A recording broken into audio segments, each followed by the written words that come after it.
नमस्कार। मैं संजय सनम। Divine science ज्योतिष की बहुत सारी पद्धतियां और उसमें BNN भृगु नंदी नाड़ी जो कि 5000 वर्ष पुरानी दो ऋषि हुए, ऋषि भृगु, ऋषि नंदी। इन्होंने ऐसे रहस्यात्मक सूत्र दिए और उनको बेंगलोर के एक एस्ट्रोलॉजर राव साहब ने डिकोड किया। वो सूत्र इतने सहज हैं, इतने सरल हैं। उन सूत्रों को समझना, सूत्रों के साथ समीकरणों को पकड़ना और उसके बाद आपके पास कोई भी हॉरोस्कोप आए, आप 5 मिनट में प्रेडिक्शन करने की स्थिति में आ जाओगे।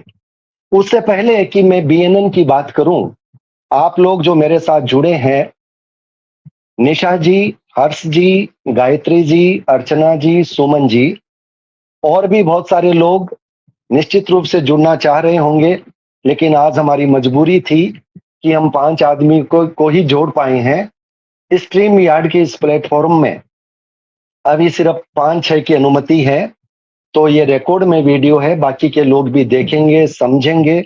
उसके बाद में अगर प्रारब्ध की गणित उनके साथ जुड़ी, ज्योतिष के क्षेत्र में आने का संयोग हुआ, हमारे साथ जुड़ने का संयोग हुआ, तो वो निश्चित रूप से जुड़ेंगे, उनका स्वागत रहेगा। एक बात सबके मन में आती है, हम एक बात सुनते हैं कि होनी को टाला नहीं जा सकता। तो जब होनी को टाला नहीं जा सकता, तो फिर ज्योतिष की जरूरत क्या है? जब हमको लगता है कि जो घटनाएं होनी है वो घटनाएं होनी ही है, तो फिर हम ज्योतिष पढ़ करके, ज्योतिष समझ करके क्या करेंगे? लेकिन आपको पता है कि कर्मा की थ्योरी है, हम इस जिंदगी में सुख या दुख जो भी भोग रहे हैं, हमारे पास्ट लाइफ के कर्माज हैं। पास्ट लाइफ के कर्माज के साथ ईश्वर हमें फ्री विल भी देता है। जैसे हम एक रास्ते पे खड़े हैं, वहां से 4 रास्ते निकल रहे हैं, तो ईश्वर उस फ्री विल में हमें अधिकार देता है कि हम अपनी इच्छा से अपना रास्ता चुन सकते हैं। और वो जो रास्ता हम चुनते हैं वो हमारे आगे के कर्मा होते हैं। एक बात मैं आपको स्पष्ट कर दूं, क्योंकि आप ज्योतिष के क्षेत्र में हैं, आप इस ज्ञान को सीखेंगे, कल आप इस ज्ञान को बांटेंगे, लोग आपके पास आएंगे, आप प्रेडिक्शन देंगे, रेमेडीज देंगे। सवाल हो सकता है कि क्या ज्योतिष या ज्योतिषी घटनाओं को बदल सकता है? तो स्पष्ट जवाब है, हम घटनाओं को नहीं बदल सकते, क्योंकि हमको जो जीवन में मिलता है वो हमारे प्रारब्ध के कर्मों से मिलता है। मैं आपको एक छोटा सा उदाहरण समझाऊंगा, उसके बाद में हम ज्योतिष की BNN पद्धति के सूत्रों की तरफ चलेंगे। यह उदाहरण समझना जरूरी है ताकि ज्योतिष की चीज आपके मन में क्लियर हो और भविष्य में अगर कभी कोई आपके साथ सवाल करे तो आप उसका जवाब दे पाए। ज्योतिष एक टूल है, मार्गदर्शन का टूल। जैसे कोई भी व्यक्ति जन्म लेता है, उसके जीवन में जो भी सुख और दुख मिलते हैं उसके पास्ट लाइफ के कर्मा के आधार पर मिलते हैं। एक उदाहरण समझिएगा, उसको बड़े गौर से सुनिएगा। ज्योतिष की महत्ता हमारे जीवन में क्या है ये आपको क्लियर हो जाएगी। जैसे कोई व्यक्ति,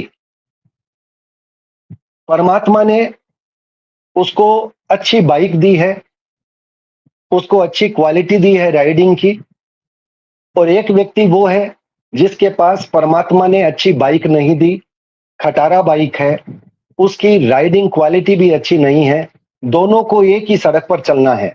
अब देखिए, परिस्थितियां परिस्थितियां सड़क है, लेकिन वो सड़क जाम रहेगी, सड़क खुली रहेगी, ये पता दोनों बाइक वालों को नहीं है। जिसके पास अच्छी बाइक है, परमात्मा ने उसको स्रोत दिया है, उसको साधन दिया है, वो टूटी फूटी सड़क पर भी आसानी से थोड़े संघर्ष के बाद पार हो सकता है। लेकिन जिसकी बाइक कमजोर है, जिसकी राइडिंग क्वालिटी कमजोर है, उसको सड़क टूटी फूटी मिलती है तो उसके चांसेज हैं कि उसकी बाइक बीच में ही रुक जाएगी। जहां पे ग्रीन सिग्नल होगा, हो सकता है वो गाड़ी में किक मारता रह जाए, उसकी गाड़ी स्टार्ट न हो। ज्योतिष सड़क में जैसे डायरेक्शन होते हैं ना, कि आगे का रास्ता घुमावदार है, आगे का रास्ता खराब है, सावधानी के साथ चलिए। ज्योतिष ये टूल है। ज्योतिष घटनाओं को नहीं बदल सकता, लेकिन हाँ, आपको सचेत करता है। सचेत करने का लाभ क्या होता है? अगर एक ज्योतिष परामर्शक आपके ग्रह नक्षत्रों को देख करके बताता है कि जिंदगी के आने वाले 2 वर्ष के बाद में आपके जीवन में बादल गरजने वाले हैं, बिजलियां कड़कने वाली है, बरसात होने वाली है, और इस मौसम में भी आपको बाइक लेकर के निकलना पड़ेगा, ये घटना तो होने वाली है, ज्योतिष ने बता दी। अब चूंकि उसने आपको पहले बता दी, इसलिए आप अपने साधन तैयार कर लोगे, आप रेनकोट तैयार कर लोगे, आप छाता तैयार कर लोगे, आप ऐसे जूते तैयार कर लोगे जिसमें आप स्लिप नहीं होगे। तो ज्योतिष ने आपको 2 वर्ष पहले बता करके आपको सचेत कर दिया। घटनाएं होती है, घटनाएं नहीं रुकती, लेकिन चूंकि आपको पहले पता होता है, आप उसके लिए तैयार होते हैं, इसलिए कोई घटना या तो अचानक होती है तो वो आघात करती है, और एक घटना जिसके बारे में आपको जानकारी है कि ऐसी संभावना बन रही है, ऐसा हो सकता है, और आपने उसकी कुछ तैयारी भी कर रखी है, तो घटना होती है लेकिन उसका प्रभाव आप पर उतना नहीं पड़ता। इसलिए ज्योतिष की महत्ता हमारे जीवन में इतनी महत्वपूर्ण है। एक सवाल होता है कि क्या ज्योतिष में रेमेडी होती है? इस सवाल का जवाब है बिल्कुल होती है, पर कुछ कर्म हमारे ऐसे होते हैं जिस पर किसी भी प्रकार की रेमेडी काम नहीं करती। आप चाहे लाख रुपए का स्टोन पहन लीजिए, चाहे आप 5 लाख मंत्रों का जाप कर लीजिए, कुछ घटनाएं जैसे हमारे जीवन में निकाचित कर्म, संचित कर्म, बहुत तरह के कर्म होते हैं। उसमें कुछ कर्म ऐसे होते हैं जो किसी भी प्रकार की रेमेडी को स्वीकार नहीं करते।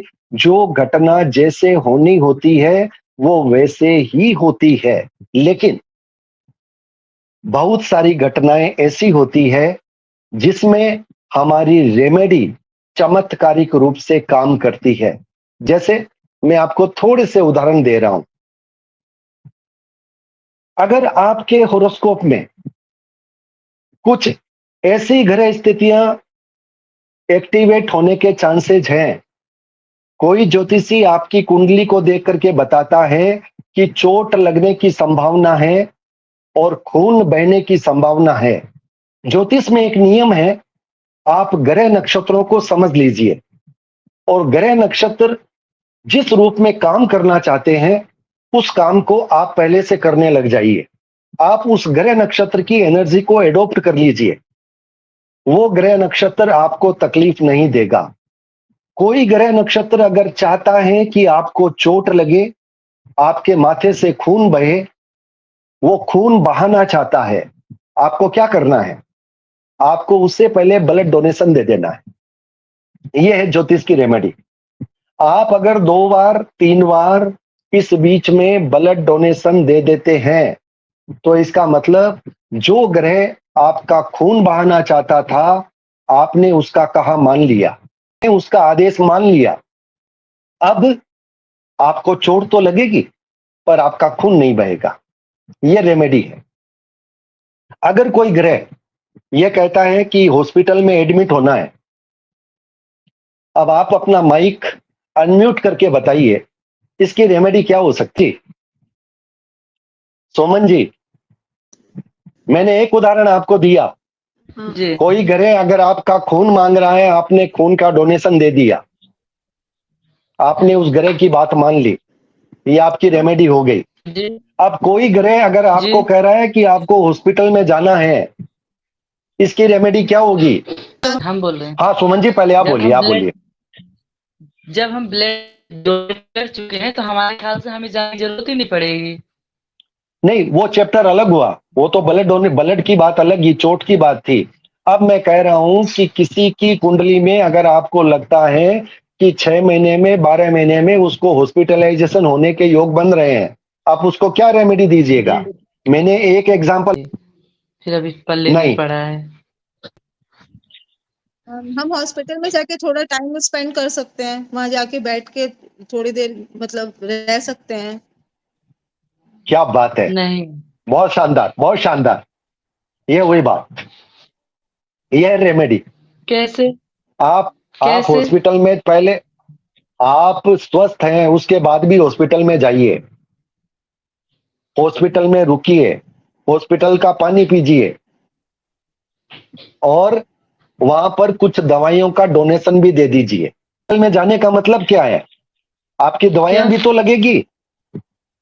आप अगर हॉस्पिटल में एडमिट होते हैं तो आपको मेडिसिन भी तो लेनी पड़ेगी वहां पे, इसलिए आप मेडिसिन का डोनेशन पहले कर दीजिए।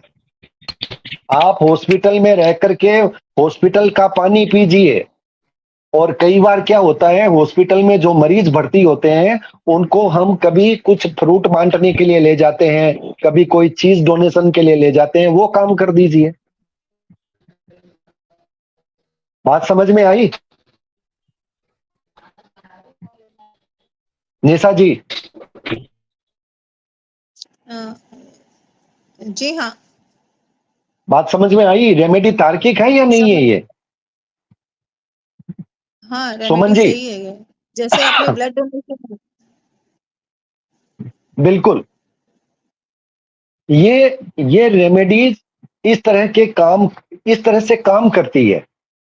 आपको जो ग्रह करवाना चाहता है, आपको सबसे पहले समझना पड़ेगा ये प्लेनेट चाहता क्या है, इस प्लेनेट के करेक्टर क्या हैं, और आप उसका काम अगर खुद कर देंगे तो वो प्लेनेट फिर जो करना चाहता था आपने कर ही दिया, आपने सरेंडर कर दिया, तो फिर वो आपको उस चीज की तकलीफ नहीं देगा। मुझे लग रहा है कोई और जुड़ रहे हैं, इनवाइट गेस्ट। अर्चना जी सुन रहे हो? गायत्री जी सुन रहे हो? थोड़ा मुझे बोलते रहिए, निशा जी जैसे बोल रहे हैं। अगर कहीं कोई आपके मन में तार्किक सवाल हो ना, तो आप पूछ लीजिएगा, अपनी बात को मन में मत रखिएगा। रेमेडीज क्या है? जरूरी नहीं है कि हम लोगों को स्टोन दें। रेमेडीज बहुत आसानी से हम कलर चेंज करके दे सकते हैं। अगर किसी को बुध ग्रह की रेमेडी देनी है, हरे रंग को अपने पास रखें, हरे रंग का रुमाल रखें। आप ऑफिस में जाएं तो हरे रंग की गद्दी पर बैठें। आप अपने ऑफिस के आसपास कुछ प्लांट्स रखें। आप हरे रंग के प्रोडक्ट अपने आसपास रखें। ठीक उसी तरह से अगर कोई ग्रह तकलीफ दे रहा है तो आप उसके लिए कहोगे, जैसे किसी को शनि तकलीफ दे रहा है, आप उसको कहिएगा भैया काला कपड़ा मत पहनो, काले कपड़े से बचो। शनि ग्रह किससे खुश होता है? शनि किसका कारक है? शनि सेवक है, आपके नीचे काम करने वाले सफाई कर्मचारी, मजदूर, सफाई इनका, शनि इनका कारक है। अगर आप इनको संतुष्ट रखेंगे, आपके घर में जो सफाई करने वाली बाई आती है, अगर आप उसको संतुष्ट रखेंगे, आपकी ऑफिस में काम करने वाले आपके नीचे के जो लोग हैं, आप अगर उनको संतुष्ट रखोगे, आपके मजदूर, अगर आप फैक्ट्री चलाते हैं, आपके मजदूर हैं, अगर वो आपसे सेटिस्फाइड रहेंगे, तो याद रखिएगा शनि आपका रॉकेट की तरह काम करेगा। शनि आपके लिए अपोजिट नहीं बनेगा, शनि आपको फेवरेबल रिजल्ट देने लग जाएगा। सबसे बड़ी रेमेडी है कि ग्रहों को समझिए, प्लेनेट को समझिए, उनकी ऊर्जा को समझिए, और उस रूप में काम करने लग जाइए। ये जितने भी ग्रह हैं, 9 ग्रह, 9 ग्रह में 7 तो वार हो गए, रविवार, सोमवार, मंगल, बुध, बृहस्पति, शुक्र, शनि और रवि, ये 7 वार हो गए। 7 वार के 7 ग्रह हो गए, ये तो याद रह जाएंगे। सूर्य रविवार का, चंद्रमा सोमवार का, मंगल का मंगल, बुध का बुध, मरकरी, बृहस्पति का गुरु, शुक्र का शुक्र, शनि का शनिदेव।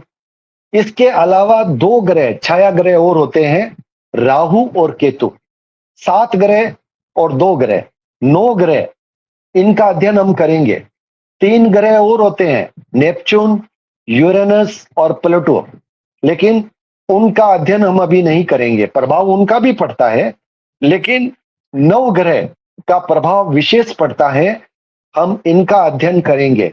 इससे पहले कि मैं ज्योतिष की और बातों में जाऊं, मैं आपको आज की क्लास में पहले बताना चाहता हूं कि जैसे हम किसी भी क्षेत्र का अध्ययन करते हैं तो हमारे मन में एक सवाल होता है कि हमारा सिलेबस क्या है, हमको क्या क्या पढ़ना है। यह मन में सवाल होना चाहिए। हमारा सिलेबस बहुत आसान है। हमको 9 ग्रह का अध्ययन करना है। Sun, moon, Mars, Mercury, Jupiter, Venus, Rahu, Ketu, Saturn. हमको 9 ग्रह, इनका अध्ययन करना है। और एक एक ग्रह के लिए आपकी एक एक क्लास हो जाएगी। आपको कागज पेन लेकर के बैठना है, क्योंकि जब तक आप प्लेनेट को नहीं समझोगे कि प्लेनेट क्या दे रहा है, ये जो ब्रह्मांड की जितनी भी चीजें हैं, आप और हम जिन चीजों का उपयोग कर रहे हैं, हर चीज कोई ना कोई प्लेनेट से जुड़ी हुई है। हमारे जितने भी रिश्ते हैं, जितने भी रिश्ते, हर रिश्ता किसी न किसी प्लेनेट से जुड़ा हुआ है। आपको मजेदार बात बताता हूं कि जब सूर्य खराब होता है तब रेमेडी दी जाती है कि पिता के साथ कभी तकरार मत करो,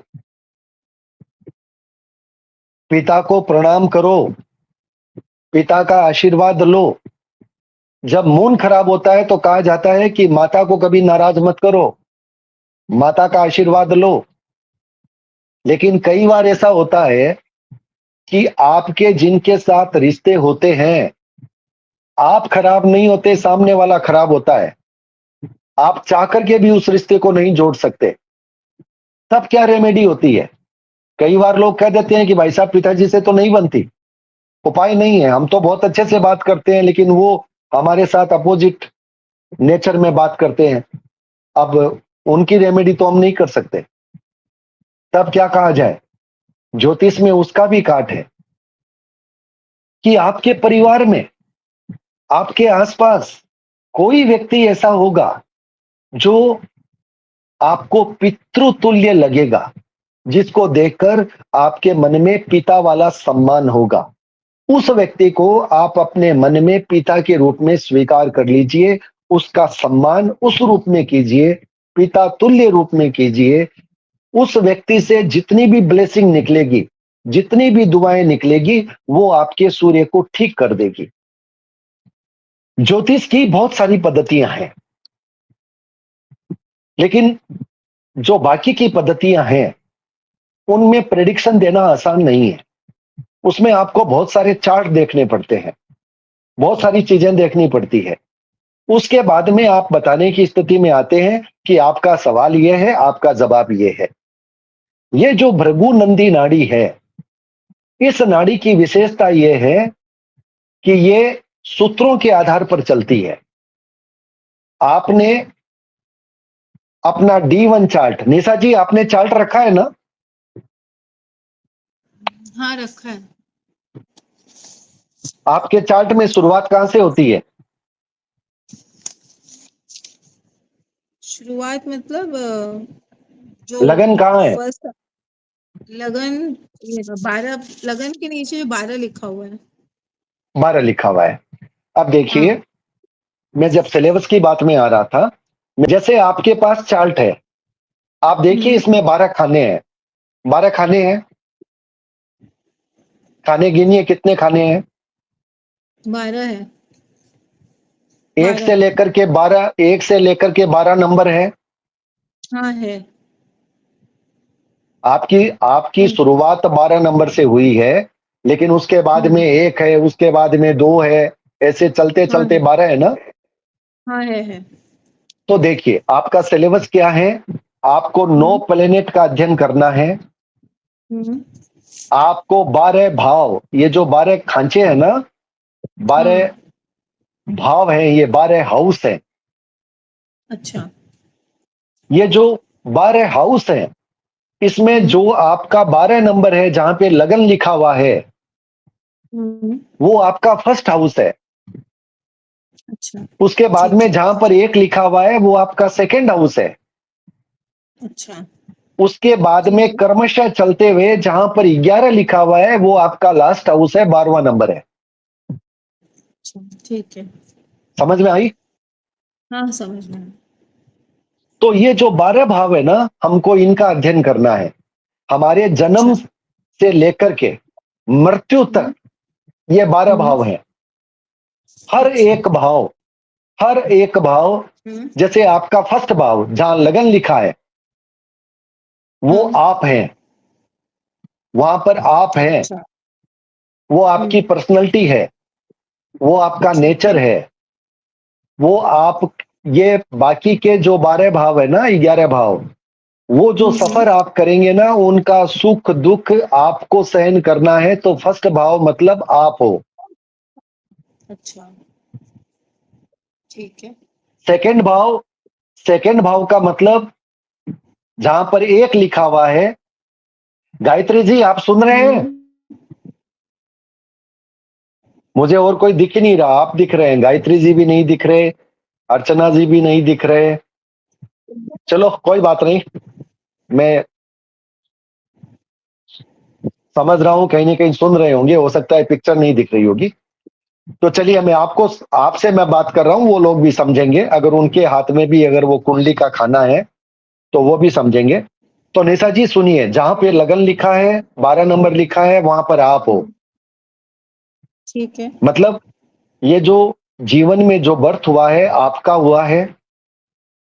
हम्म, जीवन के जितने भी सारे सुख दुख इवेंट हैं, अच्छे बुरे, हम्म, वो आपके हम्म, साथ होने हैं।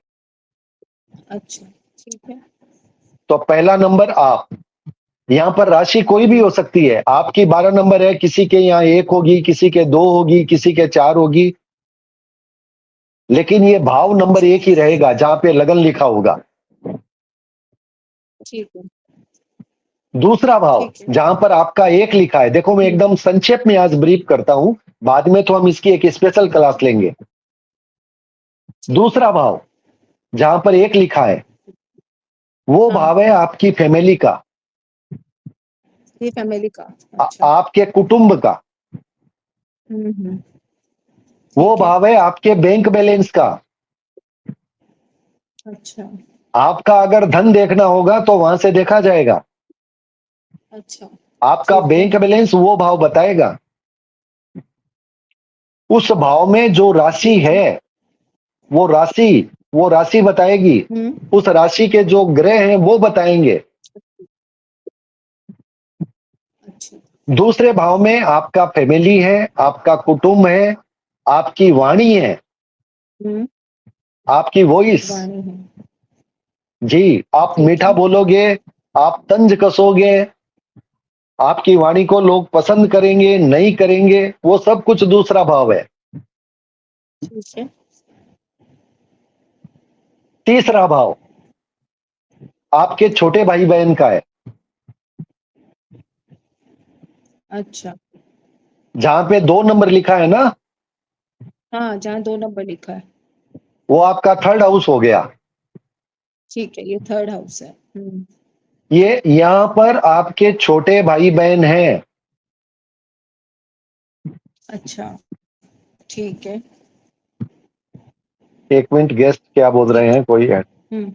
यहां पर छोटे भाई बहन हैं आपके, समझ में आ रही है? ठीक है। तीसरा भाव आपके हाँ। ट्रेवलिंग का है, ट्रेवलिंग, सोल ट्रेवलिंग। अच्छा, आप आसपास में जो जाते हो चलो। वो ट्रेवलिंग है।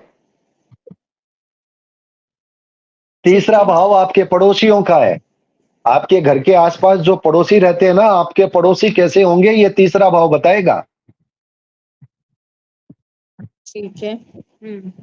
तीसरा भाव, तीसरा भाव आपके पराक्रम का है। आप कितनी मेहनत करोगे, आपके अंदर मेहनत करने की शक्ति कितनी होगी, आपकी इच्छा कितनी होगी वो तीसरा भाव बताएगा। हम्म, तीसरा भाव आपके कम्युनिकेशन का है, आपका कम्युनिकेशन पावर आपकी कैसी रहेगी। देखो, दूसरे भाव से आपकी वाणी है, आपकी आवाज कैसी होगी, आप सॉफ्ट बोलोगे या कर्कश आवाज में बोलोगे। लेकिन तीसरा भाव आपकी कम्युनिकेशन का है कि लोग आपको कितना सुनेंगे, आप अच्छे ओरेटर हो या नहीं हो। नहीं हो। तीसरा भाव आपके पेपर्स का है, आपके बैंक के पेपर, आपके कहीं के भी पेपर होते हैं जो रखने होते हैं, वो तीसरा भाव आपके पेपर्स का है। अच्छा। समझ में आ रही है ना बात। हाँ हाँ, मुझे आ रही है। अर्चना जी, गायत्री जी, सोमन जी, समझ पा रहे हो ना, आवाज आ रही है ना। कहीं कोई सवाल हो तो हाँ, बोल आवाज जाना, रुकना मत। ठीक है। तो तीसरे भाव तक हम थे ना, हाँ, तीसरे भाव तीसरे तक। भाव तक हम थे। हाँ तो तीसरे भाव में हमने क्या कहा, ध्यान रखिएगा, मैं आपसे आगे एक सवाल करने वाला हूं।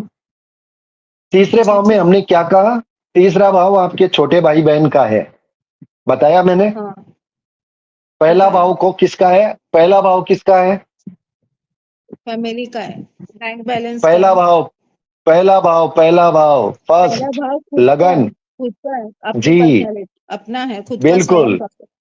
बस ध्यान ध्यान रखिएगा, प्रेजेंस ऑफ माइंड रखिएगा। ज्योतिष रटने का नहीं है, हाँ, ज्योतिष समझने का है। आपके दिमाग में बात आ गई, फिर आपको हाँ, आधी रात कोई कोई उठा के बोलेगा, आप जवाब दे दोगे। फर्स्ट भाव आप ठीक हो, है।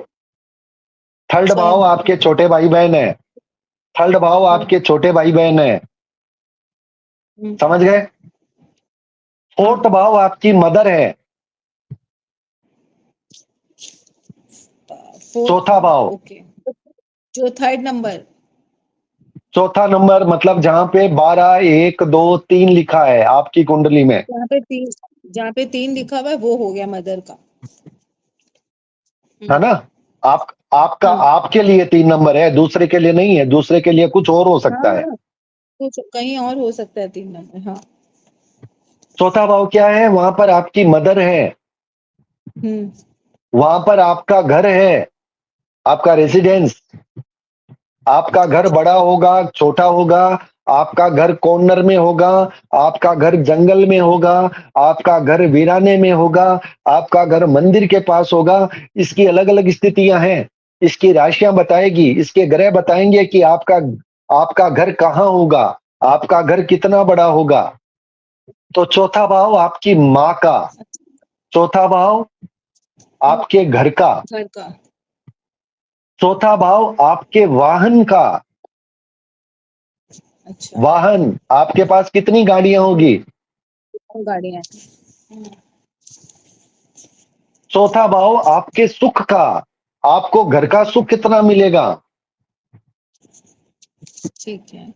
सुख या घर का सुख। मतलब घर का सुख का मतलब एक एनवायरमेंट। अच्छा, ठीक है।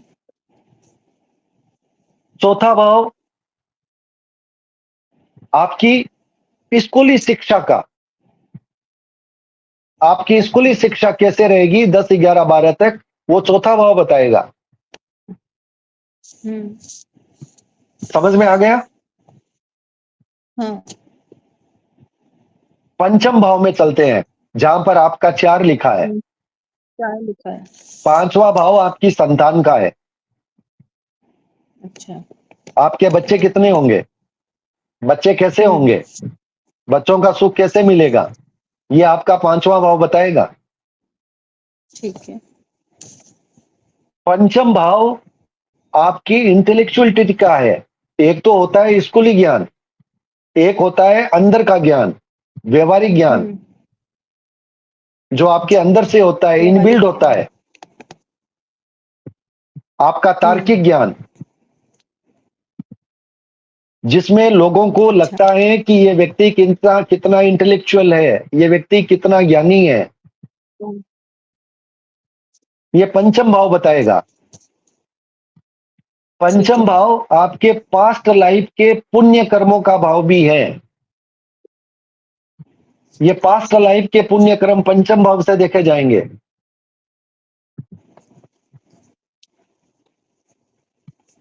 ये पंचम भाव ठीक है। लव अफेयर का भाव भी है। जो भी प्यार होता है और इस रिश्ते बनते हैं वो पंचम भाव बताएगा। अगर पंचम भाव मजबूत होगा तब हम कह सकते हैं कि इसकी लव मैरिज होगी या नहीं होगी। पंचम भाव स्पोर्ट्स का है। जितने भी स्पोर्ट्स खिलाड़ी होते हैं वो पंचम भाव उनका मजबूत होता है तभी वो स्पोर्ट्स के खिलाड़ी बनते हैं। अच्छा। पंचम भाव आर्ट का है। जितने भी सिनेमा आर्टिस्ट होते हैं एक्टिंग करने वाले उनका पंचम भाव एक्टिवेट होता है। समझ में आ रही है बात? हाँ हाँ। कहीं कोई दिक्कत तो नहीं? नहीं मैं कहीं अभी तक कुछ फास्ट तो नहीं, मैं कहीं फास्ट तो नहीं चल रहा ना? नहीं नहीं एकदम नहीं। हर जी सुन पा रहे हो मुझे? आपकी आवाज क्यों नहीं आ रही है? आप लोगों ने म्यूट कर रखा है क्या? अनम्यूट करो ना एक बार। सुमन जी समझ में म्यूट आ रहा है करने नहीं से आ भी रहा है? आपकी आवाज तो सुनाई देगी। नहीं, मेरी आवाज तो सुनाई देगी लेकिन इनकी आवाज तो मुझे सुनाई नहीं दे रही है ना। अर्चना जी मैं एक बार समझ में आ रहा है नहीं आ रहा है? आ रहा है तो चलिए। तो हम पंचम भाव तक थे। अब देखिए, अब निशा जी आपके लिए परीक्षा की घड़ी। चौथा भाव किसका था? चौथा भाव किसका था?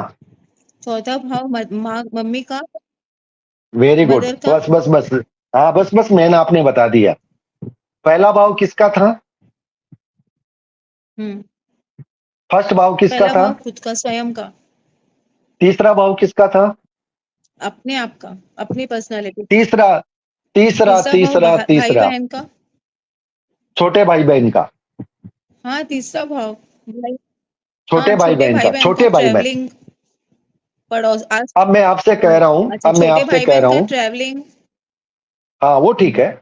आपका भाव फर्स्ट, हम्म। आपसे तीसरा भाव हाँ छोटे भाई बहन का। ठीक है ना? छोटे भाई बहन क्लियर? का। हाँ अब आपकी मदर का भाव चौथा भाव है। हाँ। अब मदर से तीसरा भाव किसका होगा? पकड़ो इस बात को, मदर से ज्योतिष तीसरा पकड़ने भाव, की चीज है। हाँ, मदर से मैंने तीसरा क्या भाव मतलब बताया रिश्ता एक ही हो बार गया फिर ना। सुनो। किसका होगा? किस रिश्ते का होगा? किस रिश्ते का होगा? माँ का ही होगा।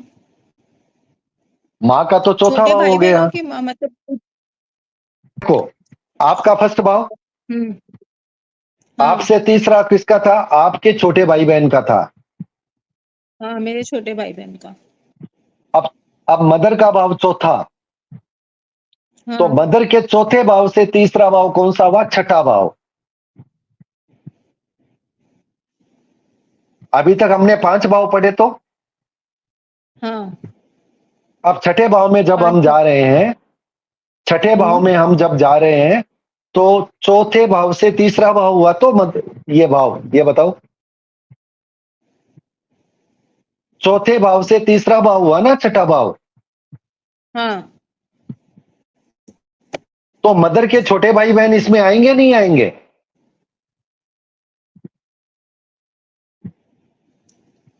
छठे भाव में। नहीं समझ? आप फिर से आप समझिएगा। आपका पहला भाव था ना? आपका पहला भाव था ना? हाँ मेरा पहला था। हाँ आपसे तीसरे में कौन था? आपके छोटे भाई बहन थे ना? छोटे भाई। हाँ तो मदर से तीसरे में कौन होंगे? मदर के छोटे भाई बहन होने चाहिए ना? हाँ मदर के छोटे भाई बहन। समझ में आई बात? क्लियर हो गई ना? हाँ हाँ चौथा भाव हाँ। मदर का। तो मदर से तीसरा कौन सा हुआ? चौथा, पांचवा, छठा। तो मदर के छोटे भाई बहन हो गए ना? हाँ तो आपके छोटे मामा किस भाव से देखे जाएंगे? छठे भाव से देखे जाएंगे। छठे भाव, छठे भाव से। ज्योतिष में छठा भाव, आठवां भाव, 12वां भाव ये खतरनाक माना जाता है।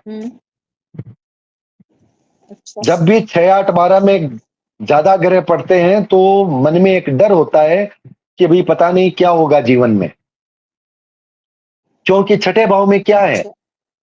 छठे भाव में शत्रु हैं, आपके शत्रु हैं। अच्छा। हम्म। छठे भाव में आपका ऋण है, आप आपका कर्जा है। ग्रह अच्छा। मजबूर करते हैं कर्जा रखने के लिए, समझ अच्छा। गए? छठे भाव में हाँ। आपके शरीर के रोग हैं। अच्छा, रोग भी है। हाँ, तो इसका मतलब छठे भाव को कहा जाता है रोग, ऋण, रिपु। हम्म। मतलब रोग भी है, सब। ऋण भी है और शत्रु भी है। हम्म। लेकिन हम्म। यही छठा भाव आपको शत्रु से विजेता भी बनाता है। अच्छा। यही छठा भाव हम्म। आपको, आप कोई कंपटीशन दे रहे हो तो उस कंपटीशन में आपको विन करवाता है।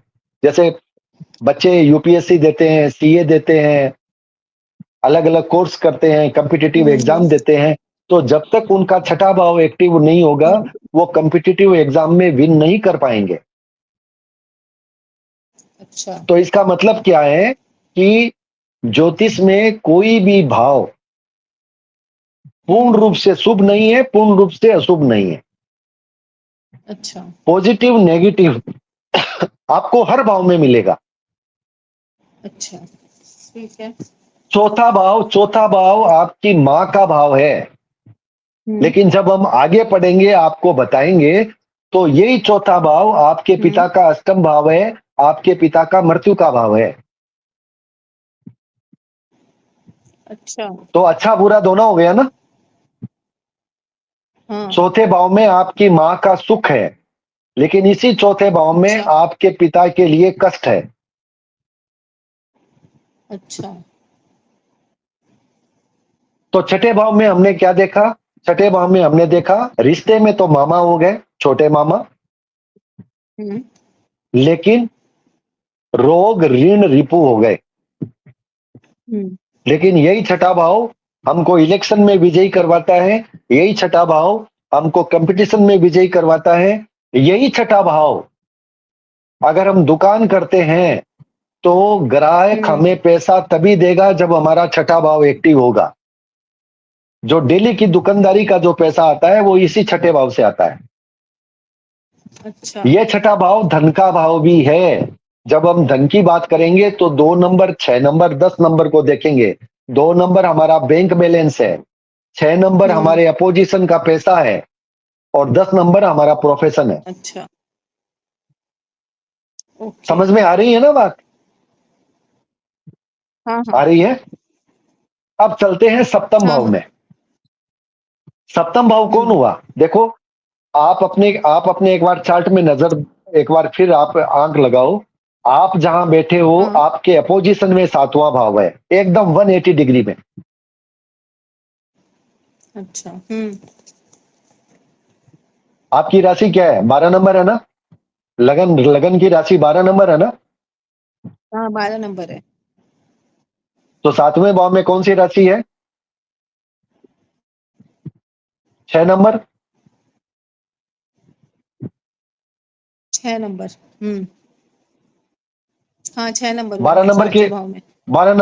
12 नंबर के अपोजिट में है ना एकदम। हाँ, 12 नंबर के एकदम। हम्म। एकदम 180 डिग्री है ना, एकदम आमने सामने। हाँ। ये सातवां वैसे भाव किसका बारह है? नंबर 12 नंबर मतलब आप, मतलब लगन, हाँ हाँ। आपका लगन। हम्म। हम्म। और आपके ठीक अपोजिट में 6 नंबर की राशि है, देखो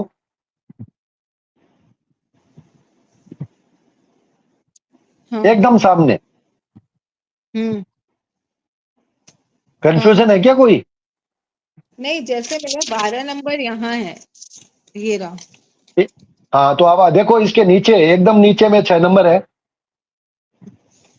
इसके एकदम नीचे में 6 नंबर है। हाँ, यहाँ पे है है छह नहीं है? नंबर हाँ है हाँ। ना? तो ये अपोजिशन हो गया, ये आपका हो गया 7वां घर। हाँ अब देखो पति पत्नी को एक ही दर्पण का कहा जाता है कि एक ही मिरर की तस्वीरें हैं। कैसे हैं? 12 नंबर में आप, 6 नंबर में आपका लाइफ पार्टनर, ये 7वां घर आपके लाइफ पार्टनर का है। अगर आपको आपके पति को देखना है तो 6 नंबर से आपके 7वें भाव से देखो, जहां पर छठी राशि है। ठीक है। ये आपके लाइफ पार्टनर का भाव है, ठीक है। ये आपके बिजनेस पार्टनर का भाव है। अच्छा, ये बिजनेस पार्टनर का भी यही है? बिल्कुल।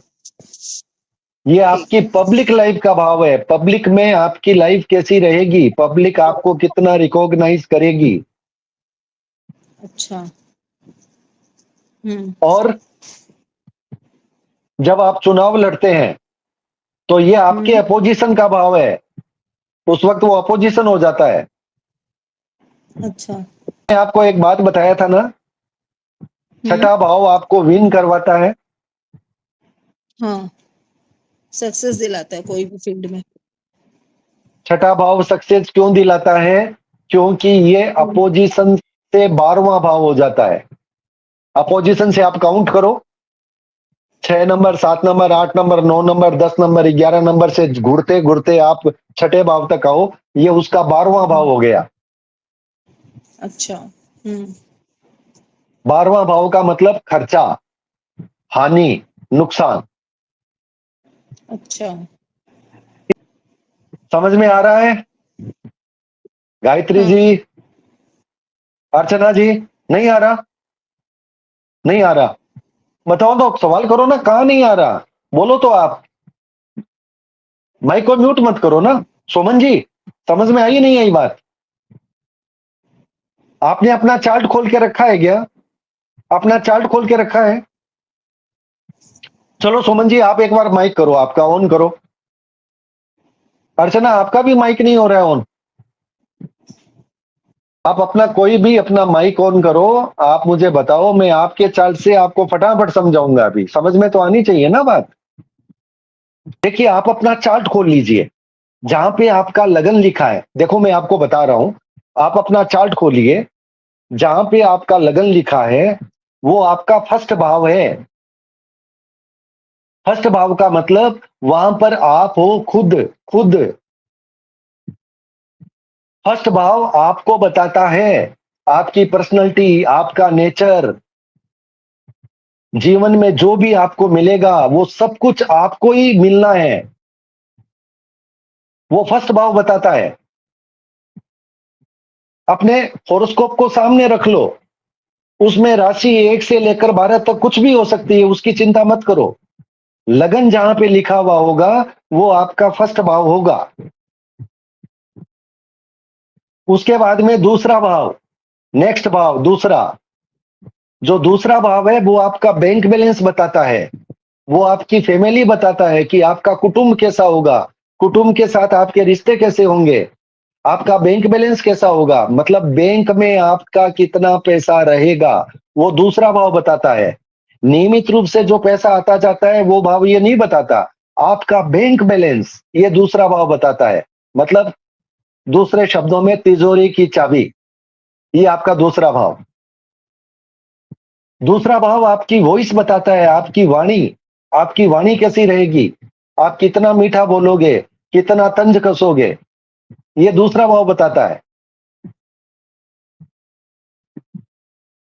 तीसरा भाव, तीसरा भाव आपका कम्युनिकेशन का है, आपके छोटे भाई बहन का है। अगर आपको आपके छोटे भाई बहन के बारे में जानकारी लेनी है, किसी की कुंडली के में छोटे भाई बहन को बताना है, तो आपको तीसरे भाव में जाना पड़ेगा।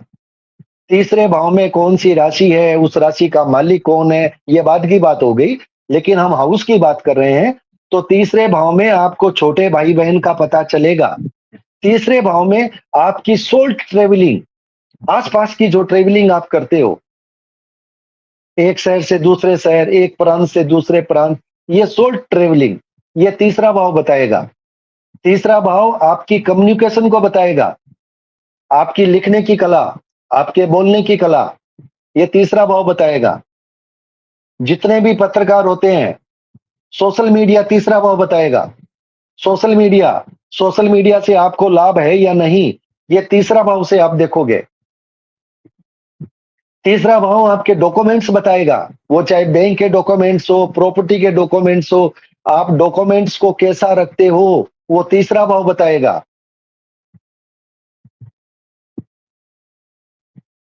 समझ में आ रही है बात? आ रही है? अब सुमन जी कहां चले गए? तो तीसरे भाव में आपके छोटे भाई बहन, आपकी सोल ट्रेवलिंग, आपके पड़ोसी, आपका कम्युनिकेशन पावर, आपका पराक्रम, ये सब तीसरे भाव से आ जाएंगे। चौथा भाव आपकी मदर का, आपकी मां, आपके घर का सुख, आपका घर कितना बड़ा होगा, कितना लग्जरियस आपका घर होगा, छोटा होगा, बड़ा होगा, कॉर्नर में होगा, टेंपल के पास में होगा, कि हरे पौधों के आसपास से घिरा होगा, ये सब बताएगा चौथा भाव।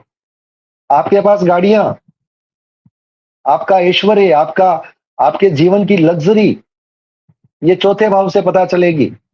आपकी प्रारंभिक शिक्षा, ये चौथा भाव बताएगा। पांचवा भाव आपकी संतान के बारे में बताएगा, संतान का सुख, आपकी इंटेलेक्चुअलिटी बताएगा, आपकी बुद्धिमत्ता कितनी है, आपका ज्ञान कितना है, आपके प्रेम संबंध बताएगा पांचवा भाव, आपका प्रेम विवाह सफल होगा नहीं होगा, ये पांचवा भाव बताएगा। पांचवा भाव आपके स्पोर्ट्स की स्किल को बताएगा, आपके आर्ट की स्किल को बताएगा, आप डांस करते हैं, आप एक्ट करते हैं, जितने भी सिनेमा के लोग हैं उनका पांचवा भाव एक्टिव है, जितने भी स्पोर्ट्स के लोग हैं उनका पांचवा भाव एक्टिव है, तभी उनको उस क्षेत्र में सफलता मिली है। क्लियर? क्लियर?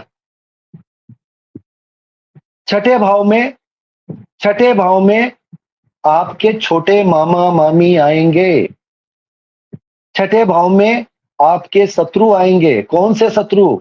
जो आपके सामने होंगे, जो आपको दिखेंगे। शत्रु भी दो तरह के होते हैं, एक तो होते हैं आमने सामने, एक होते हैं गुप्त, जिनका आपको पता ही नहीं चलता। जब गुप्त शत्रु को देखोगे तो 12वां भाव बताएगा। छठा भाव आपके आमने सामने के शत्रु को बताएगा। छठा भाव आपके कर्जे को बताएगा। छठा भाव आपकी लीगल प्रॉब्लम को बताएगा, आपके कानूनी अड़चने कितनी है। छठा भाव आपके रोग को बताएगा। शरीर, ये छोटे मोटे रोग, छठे भाव से बड़े रोग नहीं आते। छठे भाव से आपको सर्दी हो गई, जुकाम हो गई, खांसी हो गई, बुखार हो गई, ये सारी चीजें छठे भाव से देखी जाएगी। लेकिन यही छठा भाव, आप अगर कहीं कंपटीशन दे रहे हैं, आप चुनाव लड़ रहे हैं, तो छठा भाव आपके लिए जरूरी है। बिना छठे भाव के आप चुनाव नहीं जीत सकते।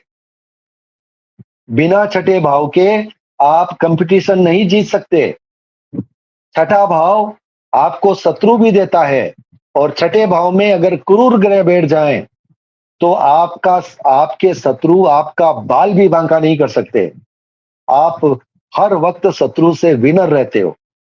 शत्रुंजय बनाता है, शत्रु से विजय बनाता है, यही छठा भाव। सातवां भाव यानी आपके लगन के ठीक अपोजिट, 180 डिग्री पे। ऊपर आप है, नीचे आपका सातवां भाव है, एकदम सामने। सातवां भाव आपके लाइफ पार्टनर को बताता है, हस्बैंड वाइफ। सातवां भाव आपके बिजनेस पार्टनर को भी बताता है। सातवां भाव, आप अगर कोई दुकान कर रहे हैं, वो भी सातवें भाव में आ जाएगी। सातवें भाव में पब्लिक रिलेशन भी आ जाएगा। सातवें भाव में आपका अपोजिशन भी आ जाएगा। तो 7 भाव की यात्रा हो गई। अर्चना जी समझ में आई? आ गई, वेरी गुड। अब चलते हैं अष्टम भाव में। 8वां भाव एक्सीडेंट का है। 8वां भाव सडन घटनाओं का है। अचानक आप सोच नहीं पाते, अचानक घटनाएं घट जाती है, सडन इवेंट्स। और ये इवेंट्स अक्सर दुखदाई होते हैं। आठवां भाव किसका है? ऑब्स्ट्रक्शंस का है। कई बार लोग कहते हैं साहब हमने एक बार काम किया, 2 बार किया, 3 बार किया, काम हो ही नहीं रहा है। रुकावट, बाधा, डिले और डिनाई, ये आठवें भाव में। तो इस हिसाब से तो आठवां भाव खतरनाक हो गया, क्योंकि ये मौत भी देता है। छठे भाव में छोटी मोटी बीमारियां आती है, आठवें भाव में असाध्य बीमारी आती है। आठवां भाव ऑपरेशन करवा देता है। छठा भाव तो हो सकता है कि आपको कुछ दिन घर में रखे, थोड़े दिन आप दवाइयां लो, ठीक हो जाओ। लेकिन आठवां भाव घर पर नहीं रहने देता, वो हॉस्पिटल के बेड पे ले जाता है, एक्सीडेंट करवाता है, एक्यूट पेन देता है, सर्जरी करवा देता है। ये आठवां भाव है। इसलिए आठवां भाव को बहुत खतरनाक कहा जाता है। लेकिन आपको एक आश्चर्यजनक बात बता रहा हूं, आठवें भाव की रेमेडी। आठवां भाव एक्टिव, उसकी ऊर्जा काम आने लग जाती है जब आप ज्योतिष पढ़ने लग जाते हो, जब आप मेडिटेशन करने लग जाते हो, जब आप हीलिंग करने लग जाते हो। तब आठवें भाव की एनर्जी जो आपको एक्सीडेंट की तरफ ले जा रही थी, जो आपके काम को डिले कर रही थी, आपके काम को रोक रही थी, बाधा दे रही थी, अड़चन पैदा कर रही थी, वो एनर्जी धीरे धीरे एब्जॉर्ब होने लग जाती है। आप जब एस्ट्रोलॉजी करते हो, आप जब रिसर्च लाइन में जाते हो, आप जब इंश्योरेंस का बिजनेस करते हो, इंश्योरेंस का बिजनेस भी आठवें भाव में। अगर आप इंश्योरेंस का बिजनेस करते हो तो भी आठवें भाव से संबंधित प्रॉब्लम बहुत कम हो जाती है। ये कमाल है ज्योतिष में। आठवां भाव क्या है? पाताल है, एकदम नीचे गड्ढा है, गहरा। यही आठवां भाव आपको अनअर्न मनी देता है, मतलब बिना कमाया पैसा, जिसका जो पैसा आपने कमाया ही नहीं, यही आठवां भाव आपको वो पैसा देता है। आप बताइए वो पैसा कौन सा होगा? आठवां भाव आपको वशीयत की इनकम देता है। कमाया किसने? हमारे फादर ने, हमारे दादा ने, उनका कमाया हुआ, उनकी प्रॉपर्टी। लेकिन जब उन्होंने संसार छोड़ा, उन्होंने हमारे नाम लिख दिया, ये हमको मिल गया। हमारा कमाया हुआ तो नहीं था, हमारी मेहनत तो नहीं थी, लेकिन ये आठवां भाव देता है वशीयत का धन, अनअर्न्ड मनी। आठवां भाव जब नेगेटिव एक्टिव होता है तो आपकी जमा पूंजी को खत्म कर देता है, और आठवां भाव जो पॉजिटिव एक्टिव होता है तो ये इतना बड़ा पैसा देता है जिसकी आप कल्पना ही नहीं कर सकते। आठवें भाव से दोनों बातें हैं। आठवां भाव, देखो आश्चर्य, सातवां भाव किसका था? निशा जी अगर आपका माइक खुला है बता सकते हैं तो बताइए। अर्चना जी आपका माइक खुला है, बता सकते हैं तो बताइए। सातवां भाव कौन है? आपके पति है, आपके पति है ना, लाइफ पार्टनर है ना? तो आठवां भाव किसका हुआ? अब बताओ मुझे, पहला भाव आप हो ना? पहला भाव आप हो, पहला भाव आप हो ना, लगन आप हो ना? दूसरा भाव किसका हुआ? आपका धन हुआ ना, आपका बैंक बैलेंस, आपका बैंक बैलेंस हुआ ना दूसरा भाव। तो सातवां भाव अगर आपके पति है या आपकी पत्नी है या आपका बिजनेस पार्टनर है, तो आठवां भाव मतलब उसका दूसरा भाव, उसका बैंक बैलेंस। समझ में आई बात? यानी सातवां भाव आपका ससुराल है, तो आठवां भाव आपके ससुराल का धन।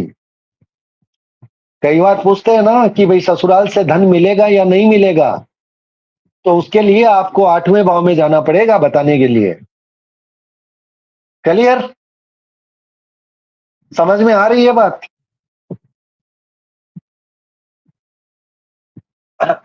अब चलते हैं नवें भाव की तरफ। नवा भाव किसका है? नवा भाव हमारे भाग्य का, हमारी किस्मत। नवा भाव पिता का, फादर। नवा भाव धर्म का, गुरु का। आप अगर गुरु बनाते हो तो आपका नवा भाव एक्टिव होता है। नवा भाव आपकी हायर एजुकेशन का। आप कोई धार्मिक अध्ययन करते हो, आप कोई पीएचडी कोर्स करते हो, आप कोई बड़ी डिग्री का कोर्स करते हो, वो नवा भाव। आप जैसे कभी सवाल आता है कि मैं उच्च शिक्षा ले पाऊंगा या नहीं, क्या कीजिएगा? आपको नवे भाव की तरफ जाना पड़ेगा। चौथा भाव किसका था? चौथा भाव था प्रारंभिक शिक्षा, स्कूली शिक्षा। नवा भाव किसका है? Higher education. आई बात समझ में? नवे भाव में आपके पिता हैं, आपकी हायर एजुकेशन है, आपकी किस्मत है, आपकी धार्मिक चीजें हैं, मंत्र जाप है, आपकी स्पिरिचुअल एक्टिविटी है। नवा भाव विदेश का भी है। विदेश में भी अगर आपको लाभ मिलेगा। पांचवा भाव और नवा भाव, ये भाव कंसल्टेंसी के भी हैं। आप कंसल्टेंट कितने अच्छे बन पाओगे, इसके लिए भी आपका 5 और 5 और 9 इसका सेटिंग होना जरूरी है। पांचवा भाव आपकी इंटेलेक्चुअलिटी है, आपकी बुद्धिमानी है। नवा भाव आपकी कंसल्टेंसी पावर में आ जाएगा। राइट। 10वां भाव किसका हुआ? 10वां भाव, 10वां भाव आपके प्रोफेशन का। छठा भाव आपकी जॉब का। मैं एक बात मैं कहना भूल गया था, जो जॉब करते हैं उनका छठा भाव है। छठा भाव सेवा का भाव है। अगर जॉब देखनी है तो छठे भाव से देखी जाएगी, अगर प्रोफेशन देखना है तो 10वें भाव से देखा जाएगा। मैंने एक बात कही, नवा भाव आपके पिता का, तो 10वां भाव किसका हुआ? पिता का धन, क्योंकि पिता का दूसरा भाव, पिता का दूसरा भाव। समझ में आई बात? बिल्कुल रटना नहीं है आपको, आपको समझना है, तर्क के साथ पकड़ना है इसको, तभी ये माइंड में फिट हो जाएगी। फिर आपको कोई कॉपी किताब देखने की आवश्यकता नहीं पड़ेगी। 10वां भाव आपके प्रोफेशन का। 10वां भाव आपके स्टेटस का। आपका स्टेटस कितना बड़ा होगा, समाज में आपको कितना माना जाएगा, आपको कितना जाना जाएगा, ये 10वां भाव है। 10वां भाव आपके कर्म का है एक्चुअली, आप कितना कर्म करोगे। 10वें चौथे भाव में आपकी घर आएगा।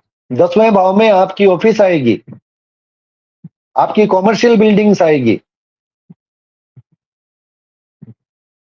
11वां भाव, देखो हम 1 से लेकर के 10 तक आ गए हैं, अब 2 भाव बाकी हैं। 11वां भाव किसका है? 11वां भाव बड़े भाई बहन का है। तीसरा भाव था छोटे भाई बहन का, याद रखिएगा। तीसरा भाव था छोटे भाई बहन का। 11वां भाव है बड़े भाई बहन का। 11वां भाव आपकी डिजायर फुलफिल, आपकी तमन्ना पूरी होने का, आपके मन की इच्छाएं पूरी होने का, आपके अरमान पूरे होने का। आपके मन में जो कुछ चल रहा है वो अगर पूरा होता है, वो तभी होता है जब आपका 11वां भाव एक्टिव होता है। भाव आपका कर्म है, आपका प्रोफेशन है। और नेक्स्ट भाव 11वां, यानी उस प्रोफेशन से आपको जो धन मिलता है वो धन है, उससे जो आपकी आय होती है, अर्निंग होती है, वो 11वां भाव है। अब नवा भाव आपके पिता का है, तो 9वें भाव से 11वां भाव मतलब तीसरा भाव आपके पिता के छोटे भाई बहन का हो गया ना। 9वां भाव आपके पिता का, 9वें से तीसरा भाव 11वां हुआ, वो आपके पिता के भाई बहन का हुआ या नहीं हुआ? आपके पिता के भाई बहन को अगर देखना होगा तो आपको वहां से देखना होगा। राइट। निशा जी, अर्चना जी, समझ में आई? ओके। अब 12वां भाव, ये तो लास्ट है, मोक्ष है, मुक्ति है। इस 12वें भाव में क्या है? ये 12वें भाव में खर्च है। देखो, ज्योतिष में एक नियम है, आप जिस भाव को भी देखोगे उस भाव से 12वां भाव उस भाव की हानि करेगा। आपका लगन फर्स्ट भाव, लगन से 12वां भाव, आपके लगन की हानि। आप ज्योतिष में जिस भी भाव को देखोगे उस भाव से 12वां भाव उसकी हानि करेगा। तो आप लगन को देखोगे तो लगन का 12वां भाव लगन की हानि करेगा, शरीर की हानि करेगा या पैसे की हानि करेगा। लगन मतलब आपका मतलब आपकी पर्सनैलिटी, आपका शरीर, आपका पैसा, आपका धन, आपकी जमीन। अगर इसकी हानि होती है तो वो आपकी हानि हो गई ना। तो 12वें भाव में क्या होता है? एक्सपेंसेस होता है, खर्चे होते हैं। कई बार खर्चे होते हैं जो हमारी सुविधा के लिए होते हैं, हमारी खुशी के लिए होते हैं। हम घर में लग्जरी लेते हैं, हम लग्जरी लाइफ जीते हैं, खर्चा वो भी होता है। और एक खर्चा होता है हॉस्पिटल का, जो हम नहीं चाहते, वो 12वें भाव से है। डोनेशन 12वें भाव से है। आप जो डोनेशन देते हो वो 12वां भाव है। आपके गुप्त शत्रु आपका 12वां भाव है, जो आपको पता ही नहीं चलेंगे, आपको पता ही नहीं चलेगा और वो प्रहार कर देंगे। वो गुप्त शत्रु आपके 12वें भाव में है। 12वां भाव अस्पताल है, 12वां भाव जेल है। अगर किसी का बृहस्पति और राहु 12वें भाव में आ जाता है तो उस व्यक्ति के लिए कारागृह की संभावनाएं कुछ बन जाती है। हम इसको पूरी नहीं कहेंगे क्योंकि बहुत दूसरी स्थितियां भी होती है। अगर वो विदेश चला जाता है तो उसका 12वां भाव यूटिलाइज हो गया। 12वां भाव विदेश का है। 12वां भाव बेड प्लेजर का है, बिस्तर सुख का 12वां भाव ही है।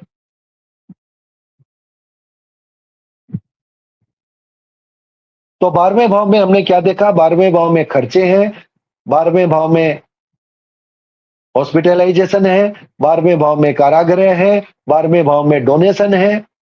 लेकिन एक डॉक्टर के लिए 12वां भाव जरूरी है, 8वां भाव जरूरी है, 6ठा भाव जरूरी है।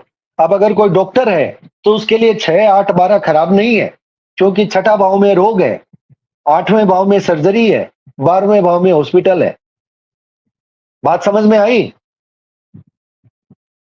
डॉक्टर के लिए 6, 8, 12 खराब नहीं है। वकील वकील के लिए 6 और 12 खराब नहीं है, क्योंकि 6ठा भाव कानूनी मुकदमों का है। लीगल एक्टिविटी 6ठा भाव है। जब झगड़े होंगे तब लीगल एक्टिविटी होगी। तो वकील के लिए 6ठा भाव जरूरी है। पुलिस, थाना, जेल 12वां भाव है, तो वकील के लिए वो भी जरूरी है। तो वकील के लिए 6ठा और 12वां भाव भी जरूरी है। तो 1 से लेकर के 12 भाव का हमने सफर किया है, मोटे रूप में। गहराई में अलग रूप से करेंगे, लेकिन आज कम से कम आपको आपके चार्ट में यह तो पता चल गया कि ये जो बॉक्स बने हुए हैं ये खाली बॉक्स नहीं है। इन बॉक्स के अंदर राज है। आपके जीवन की हर एक घटना, आपका हर एक रिश्ता, आपके जीवन का हर एक पहलू इन बॉक्स से जुड़ा हुआ है। जीवन की हर एक घटना 1 नंबर से लेकर के 12 नंबर तक हो रही है। आज जब हम बीएनएन की बात कर रहे हैं, मैंने एक बात कही थी कि इस बीएनएन में हम 5 मिनट में प्रेडिक्शन दे सकते हैं। अब 5 मिनट में हमारा प्रेडिक्शन कैसे हो सकता है? ये एक मन में सवाल आप लोगों के दिल में आ सकता है कि ऐसी क्या विधा है कि आपके पास जो चार्ट पड़ा है उस चार्ट को देखते ही आप 5 मिनट के अंदर में वहां पर जो प्लेनेट बैठे हैं उनको देख करके आप बोल जाएंगे कि भाई ये जीवन में ये घटना ऐसी हो सकती है। जैसे आपके पास अगर कोई आता है लड़की का पिता और वो पूछता है कि मेरी लड़की की शादी कहाँ होगी, कितनी दूर होगी, मुझे कहाँ खोजना होगा वर को। आप उसकी D1 चार्ट को देखते हैं और अगर उस चार्ट में अगर आपको मंगल शुक्र के साथ मिल जाए एक साथ बैठा हुआ, आपको कितना टाइम लगेगा? 1 मिनट उस चार्ट में देखने में। आपको दिख गया कि मंगल और शुक्र एक साथ हैं, आपका तुरंत प्रेडिक्शन होगा कि आपको लड़का खोजने की आवश्यकता नहीं है, आपकी बिटिया के दिमाग में लड़का है, या तो उसकी जान पहचान में है या आपके मोहल्ले, आपके शहर के आसपास लड़का है, आपको कहीं नहीं जाना। आप बताइए, आप 2 मिनट में एक चार्ट खोल करके यह बता दोगे कि आपकी बिटिया की शादी उसके जान पहचान में होगी, आपके शहर में होगी, आपके आसपास होगी, अगर मंगल और शुक्र आपको एक साथ मिल जाए तो। ठीक इसी तरह से अगर पुरुष की कुंडली है, अगर बृहस्पति और शुक्र आपको एक साथ मिल जाए तो जो बात आपने बिटिया के लिए कही वही बात आप उसके बेटे के लिए कह दीजिए कि भैया यह तो प्रेम विवाह हो सकता है, लड़की जान पहचान की होगी। अगर जान पहचान की नहीं हुई, प्रेम विवाह नहीं हुआ, तो इतना तो तय है कि लड़की आपके आसपास की होगी, आपको कहीं दूर नहीं जाना पड़ेगा, रिश्ता आपके पास चल करके आएगा। यह है भृगुनंदी नाड़ी। शुक्र और शनि आपको एक साथ दिख जाए तो आप तुरंत कह दो कि शादी डिले होगी, लेकिन शादी होने के बाद में इस बच्चे का भाग्योदय बहुत तेज गति से होगा। जो इसकी नौकरी है वो नौकरी उस वक्त छूट जाएगी और एक बड़ी अच्छी नौकरी इसके हाथ में आएगी, मतलब शादी डिले होगी और शादी के बाद भाग्योदय होगा। तो मैं कह रहा हूं बीएनएन के सूत्रों में इतना चमत्कार है, आपको 20 चार्ट देखने की आवश्यकता नहीं है। आपके पास जो D1 चार्ट पड़ा है, आप उसमें सिर्फ प्लेनेट को देखोगे और ऊपरी तौर पर कह दोगे। अब आपके मन में आएगा कि बीएनएन से बताई हुई बातें क्या सारी 100% सही हो जाएगी? क्या इतनी कैलकुलेशन होगी? नहीं, इतनी कैलकुलेशन नहीं होगी। ये मोटे तौर पर कैलकुलेशन है। अगर आपसे कोई पूछ ले कि भाई साहब मेरे पास पैसा कब आएगा, आप उस चार्ट में देखोगे जुपिटर कहां बैठा है, शुक्र कहां बैठा है, उसके बाद में आपको भ्रमण देखना पड़ेगा कि जुपिटर शुक्र पर जब भी गुजरेगा उस साल आपके जीवन में पैसा आएगा। लेकिन ये आपको देखना पड़ेगा, ये ट्रांजिट आपको देखना पड़ेगा, प्रोग्रेशन आपको देखना पड़ेगा, इसकी गणित होगी, वो हम आगे चर्चा करेंगे। आज की क्लास में मेरे बताने का मकसद सिर्फ इतना है कि बीएनएन पद्धति सूत्रों से चलती है, फार्मूले से चलती है। यहां पर 20 तरह के चार्ट देखने की आवश्यकता नहीं है। आप D1 चार्ट को देखो, आप प्लेनेट को समझो, आप राशि को समझो और आप प्लेनेट का जो समीकरण है, इक्वेशन है, उसको पकड़ो और उसके बाद में प्रेडिक्शन कर दो। बहुत आसानी से आपका प्रेडिक्शन जाएगा। हम मिलकर के काम करेंगे, अच्छे से सीखने की कोशिश करेंगे। मैं अपना एक डिस्क्लेमर दे दूं, ज्योतिष में मैं 40 साल से हूं, लेकिन मेरा कोई दावा नहीं है कि ज्योतिष में मैं संपूर्ण हूं। ज्योतिष में कभी कोई संपूर्ण नहीं होता, कई जन्म लग जाते हैं, तब भी हम सीखते ही हैं। ये अथाह सागर है, लेकिन लहरों को मापना हमारे बस की बात नहीं है। मैं पढ़ाने को आपको पढ़ा रहा हूं, लेकिन मैं भी अपने आप को ज्योतिष का स्टूडेंट मानता हूं। मेरे पास जितना ज्ञान है मैं आपको वो दूंगा, कोशिश करूंगा वो पूरा दूं, लेकिन संपूर्ण करने का दावा मैं नहीं कर सकता, क्योंकि संपूर्ण मैं ही नहीं हूं। तो मैं आपको संपूर्ण करने का दावा नहीं करूंगा। हाँ, हम अच्छा ज्ञान लेने की कोशिश करेंगे, अच्छे रूप से पढ़ने की कोशिश करेंगे। अगर